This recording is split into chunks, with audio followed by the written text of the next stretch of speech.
Bismillahi awwaluhu wa akhiruhu.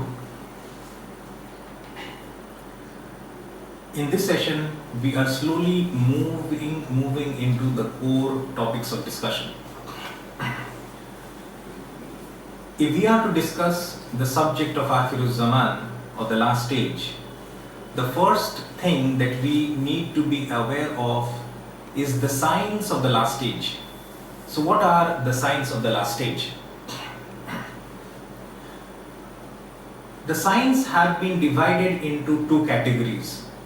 Have you heard this terminology before? Major and minor. Have you heard these terminology before? Major signs and minor signs. So we have heard these terminology before, as we have correctly responded. But as I said, we have been channelized into a way of thinking. We will try to take you deeper than that. That is our objective. These classifications did not exist at the time of Prophet ﷺ. The scholars have come up with a classification. I'm not against this classification. I'm not against the scholars. But the scholars have classified so that we are able to appreciate what are some of the important signs, what are the other signs, for example. So I have myself followed a classification scheme which follows a threefold classification instead of the two. So this classification is mine. Where did you get it? If you ask me, this is my classification. I will counter, I have to answer it. Where did you get the classification? Some scholars. So I have done the same. Because the classification itself did not exist at the time of Prophet ﷺ. He gave us the signs. So we will analyze how the twofold classification came about, and hence we will be able to understand and appreciate why we are trying to follow a threefold classification. Look, the twofold classification came about by this way, that a particular incident happened during the lifetime of the Prophet ﷺ, and there was an encounter between the Prophet ﷺ and the companions, the Sahaba. Sometimes we hear the term Sahabas. Sahaba itself is plural. Sahabi is singular. So some minor things which I am trying to inform you as we move along. So what happened was, let us try to put things into perspective. What happened was, the companions, they were busy in a discussion. So the Prophet approached them, and the Prophet ﷺ, he asked him, what do you discuss about? I see you engage in a discussion, a lot of you or some of you. What do you discuss about? What are you discussing about? So the Sahabas, they said that we are discussing about Alamatus Sa, the last hour, some of the signs of the last hour. So now the Prophet said that the last hour will not come until you see 10 signs. Ashara ayat. Ashara means 10, ayat means signs. So these 10 things will appear before the last hour. So now, let us think the importance of this or this. Okay, all the other signs which the Prophet ﷺ stated was by way of reference. Sometimes he narrated that this is a sign, sometimes this is a sign. But look at the importance of the situation. The Sahabas were engaged in discussions specific to the last hour. And hence the Prophet, when he asked them and they replied, he enumerated these 10 signs and elaborated and mentioned these 10 signs. Hence the scholars say that these 10 signs are of vital importance, and hence these have been classified as major signs. And all the rest of the signs are minor signs. So the major signs are derived from one particular hadith. Hadith means the statement of the Prophet Muhammad ﷺ. One particular, and some of which have come true. By way of speaking, I'm just informing you another point. Sometimes you hear, mainly the Christians, among the non-Muslims, mainly the Christians, they allege that how come he is a prophet? There is no prophecy. Point number one. So what is your answer? Someone says, how can Prophet ﷺ be a prophet? He has no prophecy. Sometimes they mock. A prophet without any prophecy. How do you respond to that? Point number one. These things are subtle things. It will not normally come to our mind. And when we encounter these situations, at that time we start to think and we are not ready with answers. So we will not only discuss about these specific answers, but we will, as it approaches, as the sessions approach and pass by, we will give you some methodologies so that it helps you to study and analyze Islam by yourself. And you do not make mistakes while analyzing the Quran and the Islam as a whole by yourself. So that the mistake should also be avoided. So we're discussing about the methodologies and the science. So the allegations, how come he is a prophet without a prophecy? Point number one to be informed to them is that in Arabic he is referred to as a Nabi. You have translated it as a prophet. We prefer to use it as Nabi. Nabi means, it comes from Naba. We also have a surah, chapter of the Quran, Surah An-Naba. Naba means news. One who brings news, he is a Nabi. One who brings news, suppose I give you a news and you pass it to a third person, that's, petty news, trivial news. A news which has been bestowed to him from Allah subhanahu wa ta'ala through the Archangel Jibreel alayhi salam. And hence An-Nabi, the prophet, the Nabi. It has been translated, you have done the translation, you deal with it. So the correct term is Nabi. Second point, there is no exact substitute word in the English language which can translate and which can give you the meaning of Nabi. So some have translated as the prophet. Messenger is, someone has suggested messenger. Messenger is actually the translation of the Arabic word Rasul. Similar but different, we will come to that also. There is no exact word. Sometimes Rasul is also translated as apostle. But then there are apostolic missions of the Christ, the apostles of Christ, and there is confusion. So the messenger, we stick to the term messenger. Okay. We have nothing against Christ, Isa alayhi salam. So the prophet, he gave us so many prophecies and so many have been fulfilled already. So where is the allegation?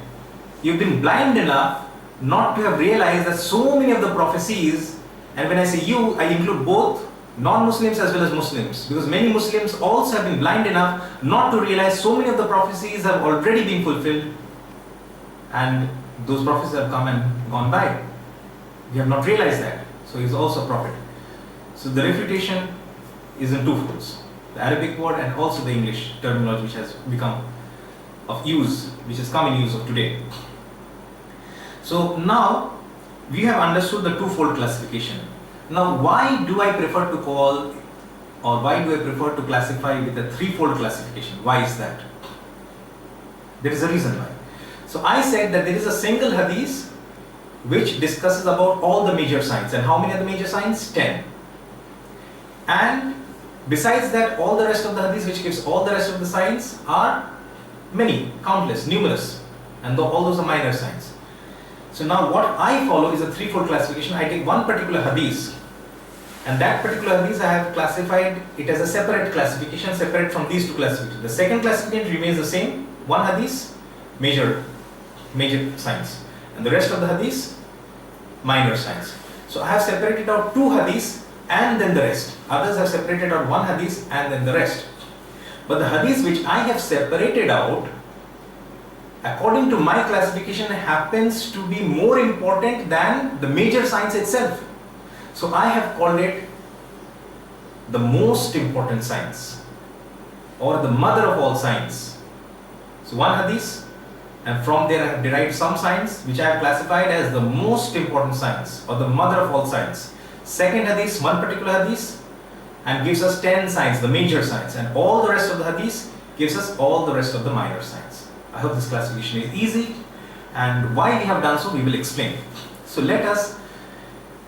it would be easier for us to deal with the most important signs first, the major signs next, and then the minor signs later. Because one hadith and the rest of the hadith. But we will take the difficult route so that our understanding is enhanced.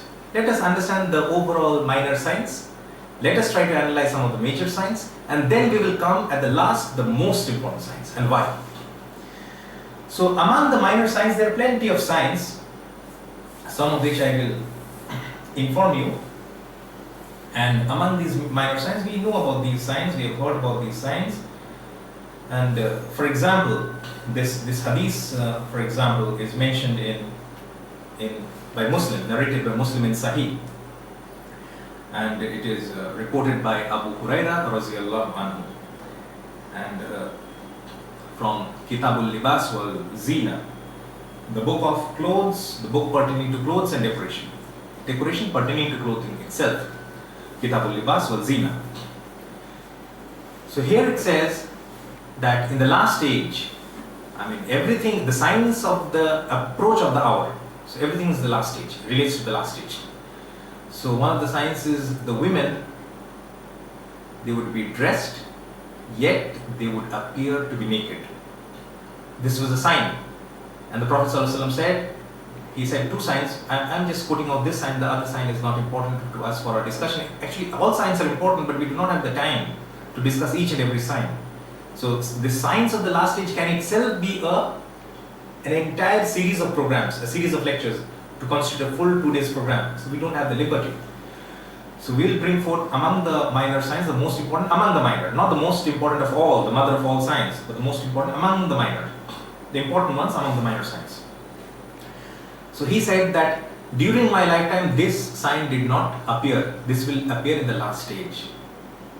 So what is the sign? The women would be dressed, yet they would appear to be naked. Has the sign approached already? Yes, it has.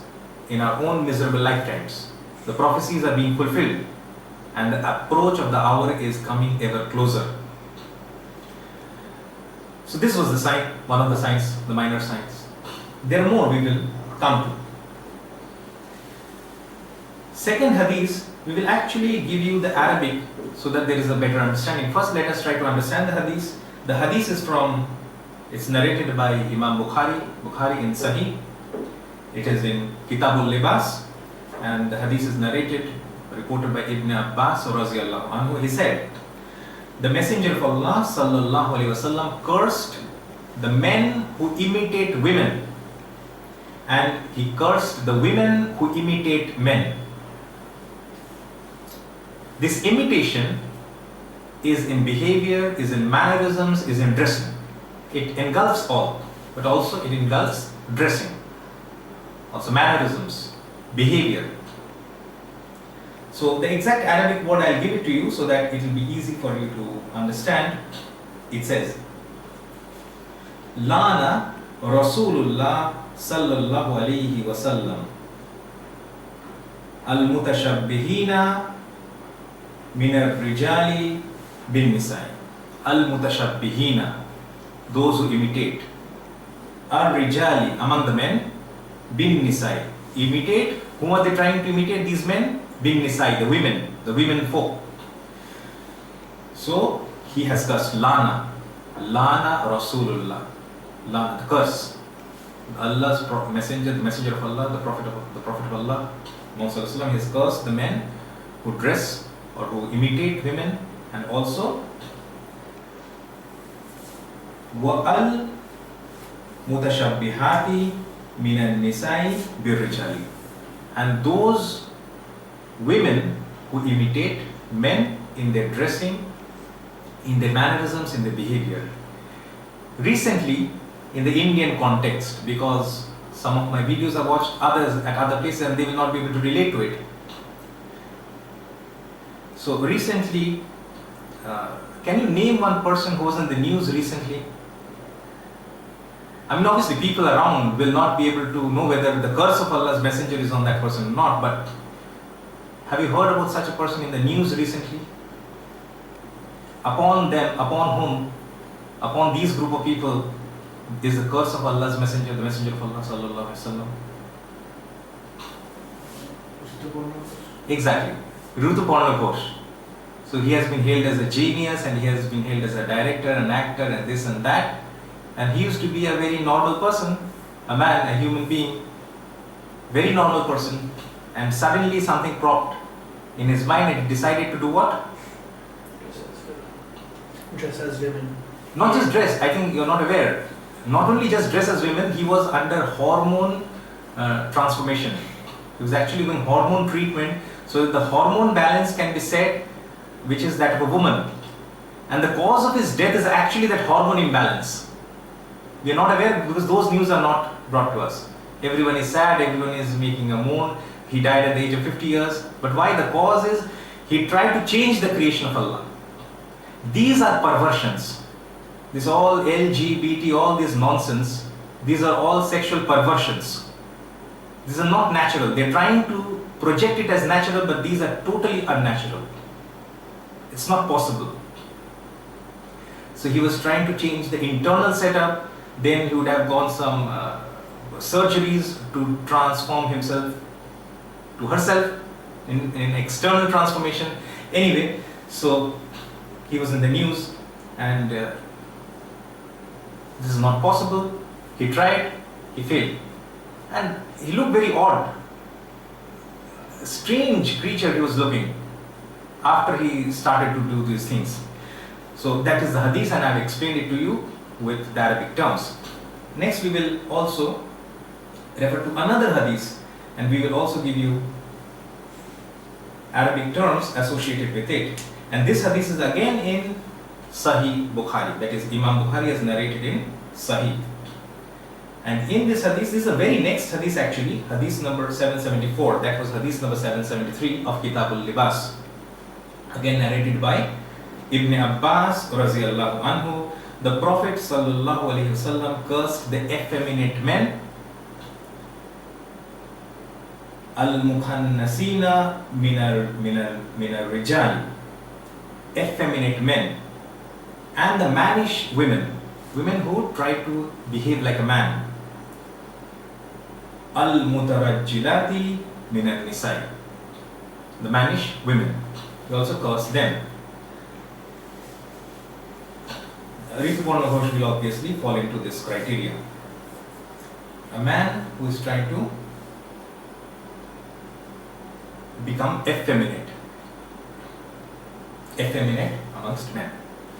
Okay, there is a third hadith which is important to us in this connection, and that is from Abu Dawud, narrated by Abu Dawud in Sunan, and this is also in Kitabul Libas. It's very easy to remember for us. If we see, we have quoted several books, several sources, but in all those books, these are arranged very categorically, according to chapter wise.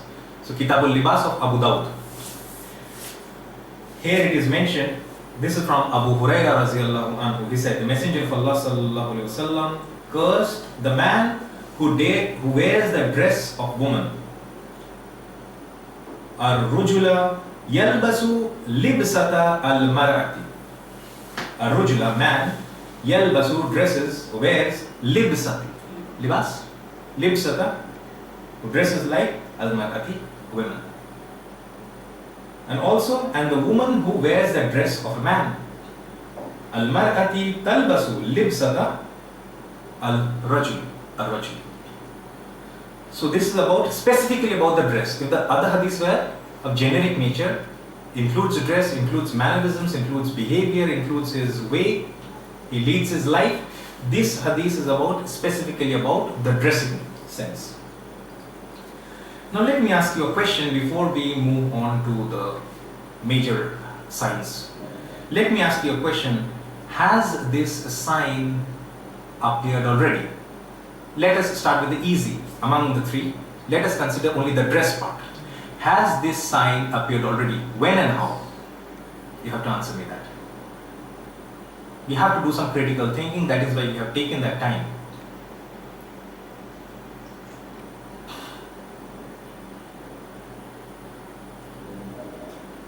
When and how was that? When did a man start to wear a dress of a woman? And when did a woman try to or start to dress like a man?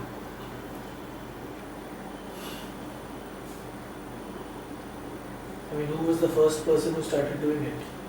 Who was the first person might be very difficult to answer. Yeah, When and how? I mean, what does it mean? A woman trying to dress like a man trying to dress like a woman. What does it all mean?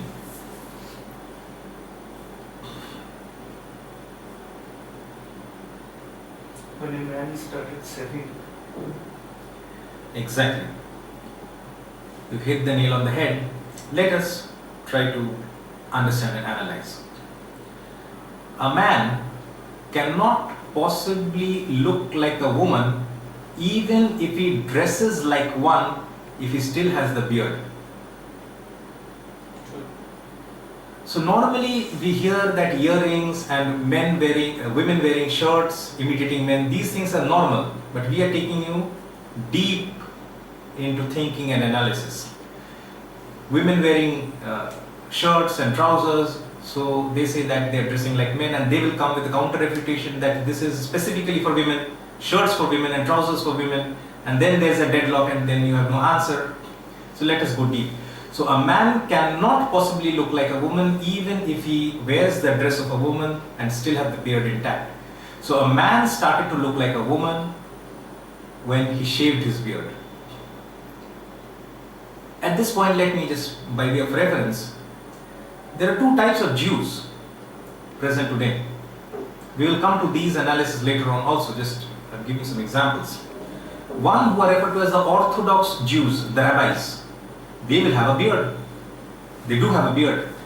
And there is another group, and these rabbis, they are not politically motivated people. They are dealing with mainly theology. Yes, there are differences, but that does not mean we have to fight with them always. There are those who are against the oppression committed by the government of Israel on the innocent people in Palestine, even if the innocent people are Muslims. So these Orthodox rabbis are against that killing. So not all Jews are our enemies. That's foolish. That's foolishness. Not all Christians are the enemies of Islam. No. Not all Hindus are enemies of Islam. No. That's foolishness. Yes, there are people who are politically motivated or otherwise motivated to cause harm to Islam. We will deal with that separately. But we have to differentiate among the harmful and the harmless. And we have to separate the harmful from the harmless, and we cannot always blame the harmless people in the society. Yes, they may not have realized the truth, but that does not make them our enemies. No way. That is not Islam. Okay. But those who control Israel today, so-called the Jewish state of Israel, the president, the prime minister, the government, none of them you've ever seen sporting a beard. They are a totally different group. Anyway, so even if you look at the American presidents and the pictures, most of them without the beard. One exception, Abraham Lincoln. And Abraham Lincoln was one of the few American presidents who was actually a good human being. We will come to that also. They tried to demonize John F. Kennedy. He was another such person who was a good human being. We will come to that also. There is another person by the name Dr. Ron Paul, and you've never heard of his name. Either they will kill you or they will not allow your words to reach the people. If they don't allow your words to reach the people, they need not kill you. Not required. Okay. So this is about men dressing like women. And women dressing like men.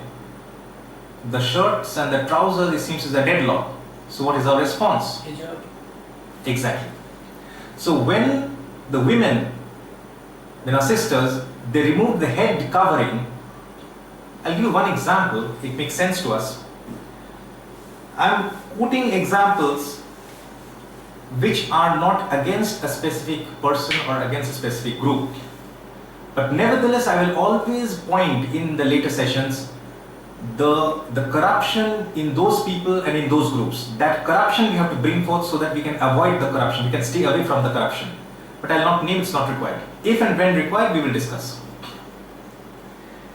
There is a person, okay, if I am giving you the name of certain scholars, that does not mean you come back and tell me that these were his views and these are your views, and sometimes they're matching and sometimes there's a conflict. So you have stated these scholars. So when I state some scholars, when I state certain individuals, that does not mean I agree that whatever he said is correct.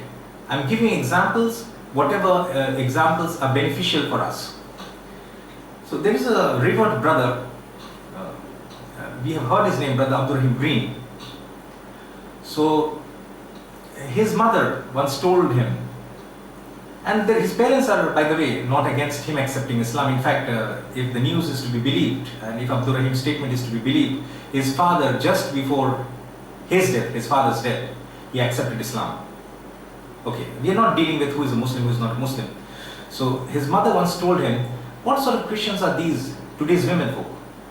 They're not good Christians. They don't cover their head. Because covering the head is very much a part of the Christian tradition as mentioned in the Bible.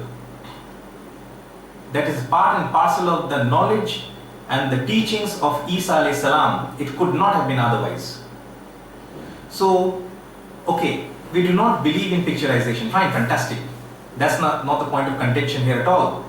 But have you ever seen a portrayal, a picturization, an image of the mother of Jesus, peace be upon him, Maryam Salamun alayha, without the hijab ever? Never. So that was the way in which every woman is supposed to cover herself. The head covering is a mandatory part of the dress code of women folk. Not just Islam or Christianity, even in Hinduism, even in other traditions, religions, scriptures, these are prevalent. Some of you may have known me for my expertise in comparative religion, and I have been involved in several debates. And it is Allah who gives us success. There's no credit on my part. But I have debated with several top scholars from other faiths, and these programs have been hugely successful. Anyway, that's not the point of contention. The point is, in those scriptures, and the debates have been specifically successful because there are a lot of points about Islam which the previous scriptures prophesize about, and they have come true when and with the coming of the Prophet Muhammad ﷺ. So even in the previous scriptures, even the previous message, in previous sermons, in the previous teachings of the previous prophets, the basic teachings have remained the same throughout the ages. The head covering for women. So shirts and trousers, forget. Okay, that's layman analysis. Easily able to convince a layman non-Muslim.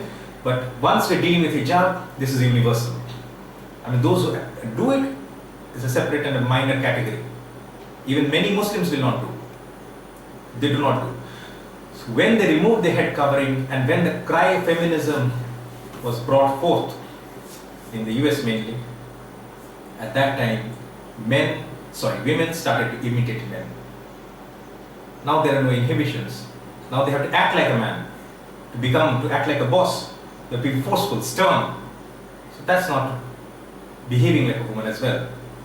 So these were some of the signs. Just to recapitulate in very brief. What are the three signs? Among the minor signs which we have discussed, and we do not have time for all, there are others, several others. Just to recapitulate, women would be dressed yet they would appear to be naked. Second point number two, women would try to imitate men in their dress as well as behaviors and manners. And point number three, men would imitate women in their dress and behaviors and manners, etc. So we are complete with minor signs. Let us now focus on the major signs. The major signs, which I said Ashara Ayat, 10 signs, they are mentioned, for example, in Sahih Muslim. Sahih Muslim, they are mentioned. But these major signs, these are basically collectors of hadith. Imam Muslim, Imam Bukhari, Imam Nasai, Imam Ibn Majah, Imam Tirmidhi, Imam Abu Dawud. These are collectors of hadith. This hadith is narrated from Prophet Muhammad ﷺ. These scholars have collected, these mufassirs have collected the hadith. So this hadith will also be present elsewhere. So let us first read Sahih Muslim, the hadith in Sahih Muslim, because Muslim is considered to be one of the most authentic among the hadith collections. So in the Muslim, it's not required for me to read. I can give you the 10 signs, but I will read. There is a reason why. I will not give you the reason why now, but please listen carefully. So Huzaifa bin Usayd Ghifari Raziyallahu anhu reported, the Messenger of Allah sallallahu alaihi wasallam came to us all of a sudden as we were busy in a discussion. He said, "What do you discuss about?" They, the companions, said, "We are discussing about the last hour."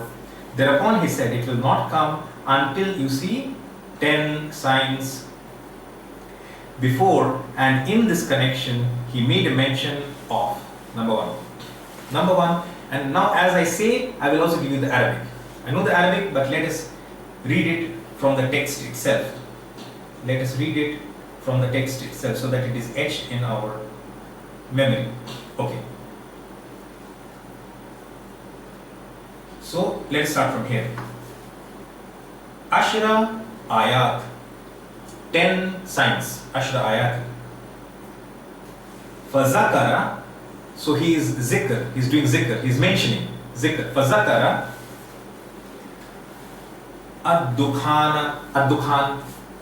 First sign is ad-dukhan. There is a surah by the name ad-dukh, same. So now let us come to the English, the smoke. Okay, ad-dukhan, the smoke. Next. Wad-dajjala, wad-dajjal, and ad-dajjal, dajjal, and wad-dabba. Sometimes dabba is also mentioned as ad-dabbatul ard, the beast of the land, or the beast of the earth, the beast. Next. Watulu ash-shamsi min maghrib, min maghribiha. Tulu ash-shamsi, the sun will rise, shams, sun will rise, mean from maghrib, from the west. The sun will rise in the west. We will discuss about this sign. It's a very difficult sign. Next. Wa nuzula Isa ibn Maryam sallallahu alaihi wasallam. The descent, the coming down, the sending, the second coming, in fact, the return of Isa. The Quran, we say the nazil of the Quran, the anzala of the Quran, the nazil of the Quran. The Quran has been revealed, sent down. So the nuzula, Isa alayhi salam is sent down. Isa ibn Maryam, so Isa alayhi salam, and the son of Mary. The son of Mary. Who is this Isa? Who is this Jesus? Jesus, the son of Mary, not any other Jesus. I just remembered, I'll just tell you. So any person who claims to be the fulfillment of the coming or the return or the second coming of Isa alayhi salam in himself, if he is the son of someone else and not Maryam, he cannot fulfill the prophecy. Such a person was Mirza Ghulam Muhammad of Qadian, who has founded the Ahmadiyya sect of Islam, the Qadiani sect, a deviated sect, because he himself claimed to be the Mahdi, the return of the Masih, as well as he claimed to be a prophet. 3 blasphemous claims. The Mahdi and the Masih, the Isa alayhi salam. Masih is Christ, translated to Christ, the anointed, the chosen one, the appointed one. So he claimed to be the Mahdi and the Masih simultaneously, and he also claimed that he is Masih and he cannot be the Masih because he was the son of a Punjabi woman and he was not the son of Maryam salamun alayha. Second point, you've heard about this person, Da Vinci, not Da Vinci, Dan Brown, who wrote his book. What is it? The Da Vinci Code. The Da Vinci Code. Dan Brown. And he, in this, he has proposed some theories and he has made it in a story form, but that is his belief set. Remind you that it is not just a story that he wants to project. He has done some research. Whether it is motivated for some reasons or not, we will come to it later. But he has reduced the status of Christ to that of a man. He is not claiming that he is a God. That is fine, that aspect is fine. But then to do so, he has associated Christ with some Mary Magdalene, as if Mary Magdalene was his wife. Okay? And he claims, and those who follow him, and they are basically the Gnostic Christians. We cannot deal with that, it's a vast subject. So these people claim that from that union, Isa alayhi salam never married at that time, in his first coming. He is going to marry in his second coming, that's a totally different issue. Now he is not on the face of the earth. He has been raised up by Allah subhanahu wa ta'ala alive, and he is there. We will discuss those, these are difficult concepts. So they have associated something which he has not done, and the relation which is totally unacceptable, because he has not married, and they claim that there are descendants from among them, and they call them by a particular name, the descendants, Merovingians. Merovingians. You'll hear in some of the Hollywood movies. Okay, so that person who was playing that lead role lady, she is supposed to be a descendant from that Merovingian family. Okay. Let me ask a question. Do not form a judgment about me without hearing my full explanation. Did Mary Magdalene marry Jesus? You say no. And it seems to have been trying to convince you that he did not marry Jesus, right? That is what it seems. He did marry Jesus. You're very confused and you're grossly confused, but that Jesus was not the Jesus, Isa ibn Maryam. Okay, the Jesus word does not exist. It's a Latinized form. So previously J was pronounced as something like I. The two I, there are minor difference in pronunciation. So that Jesus was the cousin of this Jesus and some other Jesus, and he married. What is the problem? The understanding in Islam is that Isa al-Islam did not marry. Isa, the son of Mary, he did not marry, and he did not marry him. He will marry when he will come the second time. So some other Jesus married Mary Magdalene. So we don't have any. That's not an illegal relationship. He married, so that's a valid family tree. But people like Dan Brown is trying to confuse that as if that Jesus is this Jesus, and they have made up the entire story. And if that Jesus is this Jesus, so that is a holy family tree. And they claim. So I hope this portion is clear. So I'm trying to give you a lot of information while we are proceeding with flow, so that these things also we continuously gain in knowledge, and these are beneficial, and these help us in discussions. Otherwise we are dumbfounded. Don't you know that Mary Magdalene is present in some historical records? Yeah, fine, fantastic. We know about it, but you don't know, you know half of the story. We know the complete story. And the facts that I'm talking about, these are not random thoughts, these are very well documented. These are not required to be discussed. If they bring in those issues, we will bring in the total issue. Okay. So, وَنَزَلَ Isa ibn Maryam, then وَيَأْجُوجْ وَمَأْجُوجْ. So the fourth was the descent of Jesus, son of Mary, and then the Gog and Magog. Ya'juj wa Ma'juj. Gog and Magog. And then what do we have? Wasalasa khusufin. The three khusuf. Khusufin is the plural of khasf.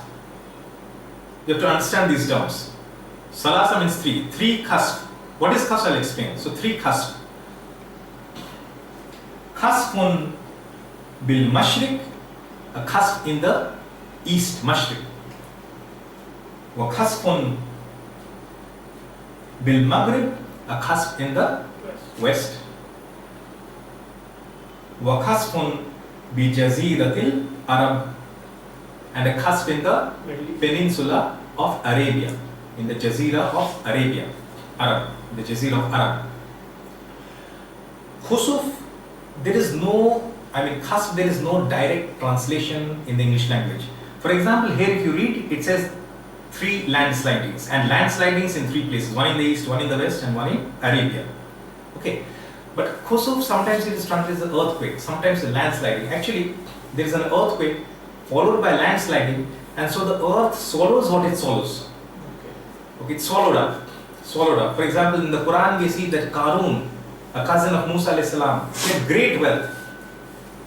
But unfortunately, even after the admonition of Musa alayhi salam, these are different stories. We are trying to relate everything.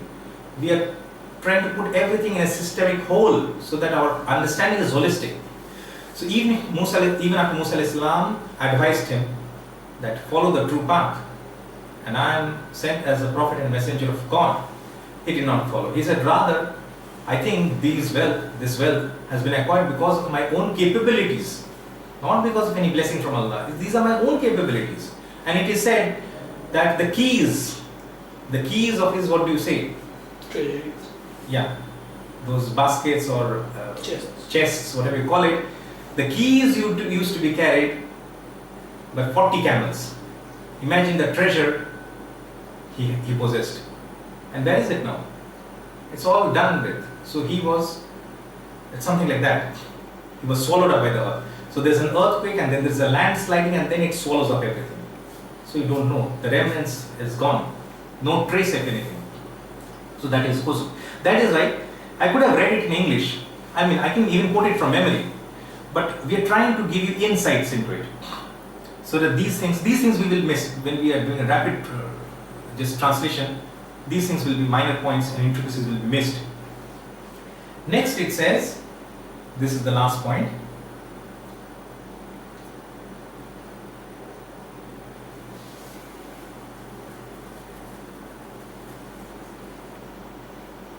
وآخر, and at the end, Zalika Naran. Zalika Naran. What happens? There will be Nar, fire. Takhruj, it will emerge.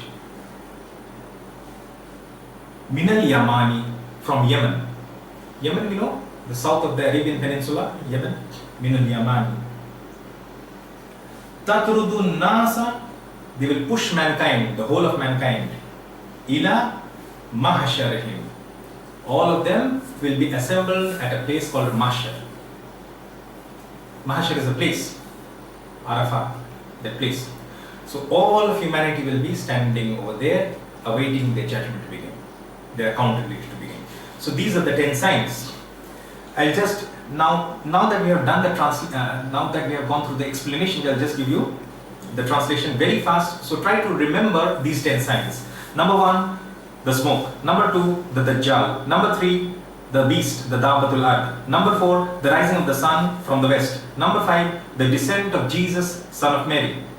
Number 6, the Gog and Magog. Number 7, 8, 9, 3 landslidings. One in the east, one in the west, one in Arabia. And number 10 is the fire would burn forth from Yemen, and they would people it would push all the people to the place of their assembly, Mahshar.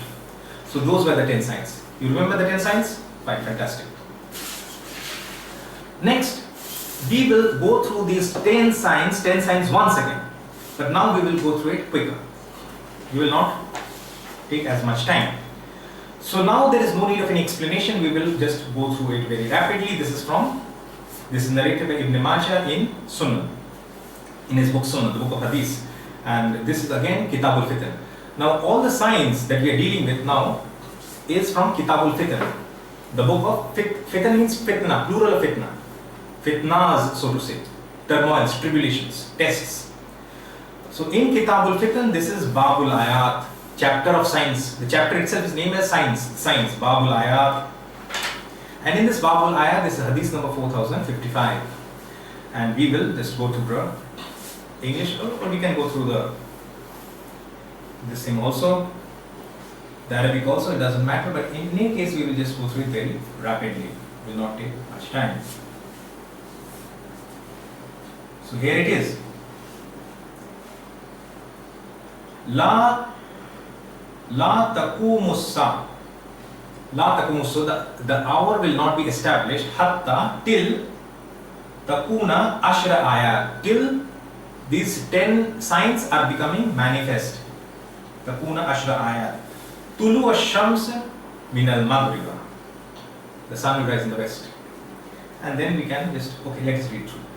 Min al-maghribiha. Wa dajjal, and the dajjal. Wa dukhan, and the smoke. Wa dabbatu, and the beast. Wa yajuj wa ma'juj, the Gog and the Magog.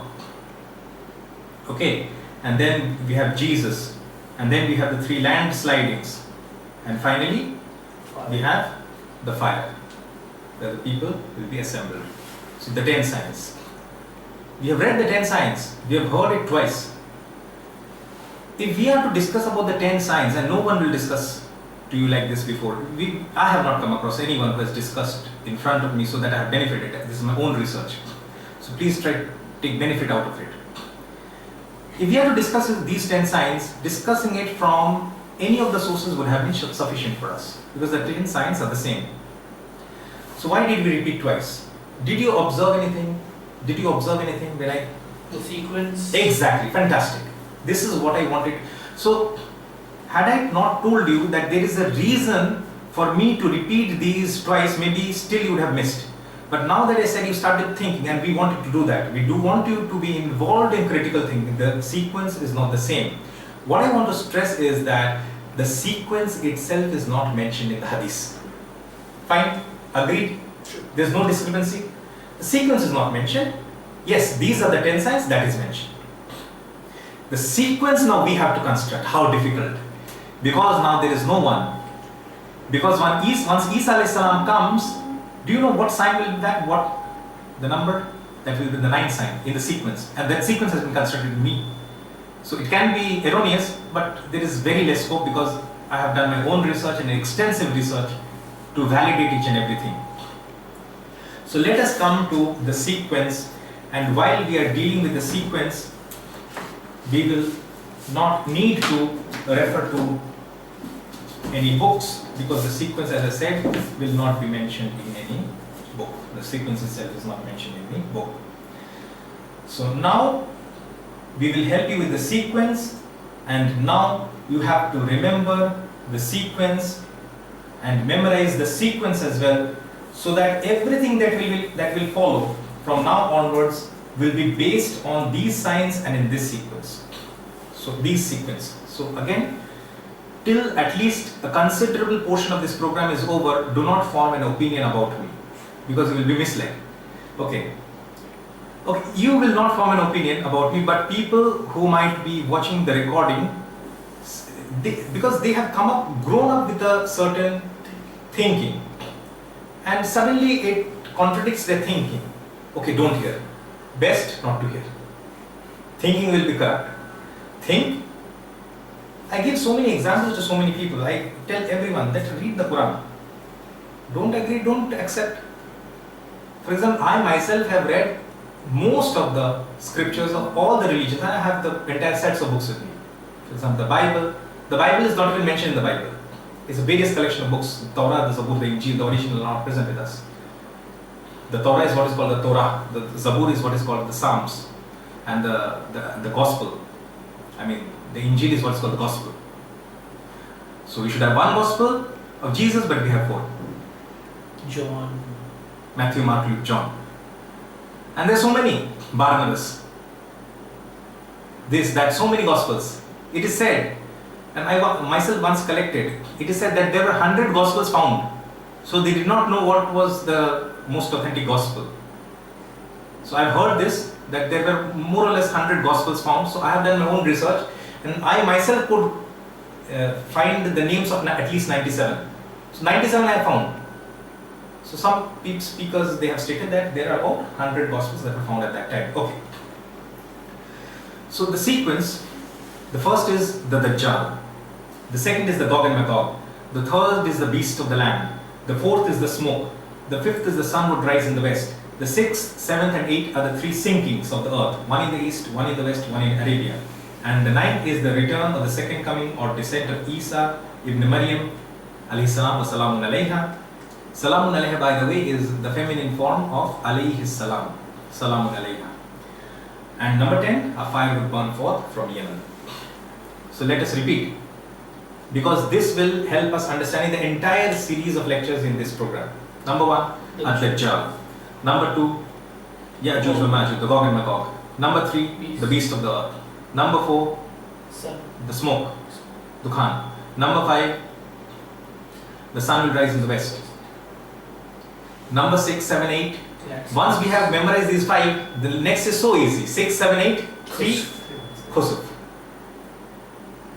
Khasf. 3 Khasf. So 1 in the east, 1 in the west, 1 in Arab. 8 done. So 9, what is left? Isa alayhi salam has to come down. And 10th is Fire. the last. I mean, absolute, that is the Qiyamus Sa. Now, everyone will push the Maidan-e-Mahshar, and we will stand before our Lord, awaiting our accountability to begin. So these are the 10 signs. So now the sequence is clear.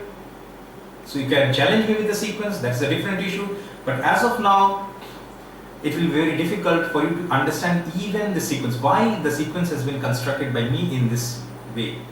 That will become clear to you as we proceed in these sessions. So once the minor science is clear, once the major science is clear, and once that is also clear that the sequence itself cannot be derived, and this hadith, by the way, is also mentioned in Tirmizi, and I have the narration in Tirmizi also, but I don't want to waste any more time. Just to elaborate is sufficient. So now we will move to the mother of all the science. So let us take a short break and then we will come back to the mother of all the science.